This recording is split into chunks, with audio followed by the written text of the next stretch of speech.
વાઢિયા ગામે છું અને પબુ દાદાજીના મંદિરે છું. અને કહેવાય છે કે અહીંયા તમે ઘોડા ગણો ને, પહેલી વાર ગણો એ વખતે તમે જેટલા ગણ્યા હોય અને પછી ફરી વાર ગણો ત્યારે એ જેટલા ગણ્યા હોય એનાથી વધારે જ નીકળે.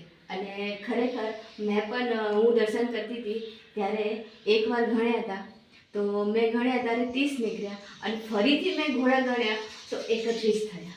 અને હાલની તારીખમાં પણ આ ઇતિહાસ અકબંધ છે અને કહેવાય છે કે ઇતિહાસ બહુ જ પૌરાણિક છે. જો વાઢિયા ગામ કચ્છમાં આવો તો જરૂરથી સામાખિયારીમાં વાઢિયા ગામે અહીંયા પધારજો અને અહીંયા દર્શન કરવા આવજો અને આ ઇતિહાસ જોજો. જૂનો છે, બહુ જૂનો છે, બહુ જ પૌરાણિક કહેવાય. અહીંયા મેં જોવાલાયક ઘણું બધું છે.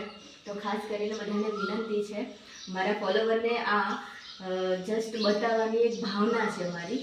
અને એટલી એ પણ ભાવના છે કે આમના આશીર્વાદ તમારી પર બન્યા રહે. જય માતાજી.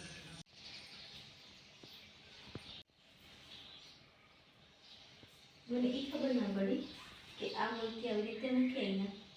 એના સાથીદાર છે જેમ પેલો ભૂલો લઈને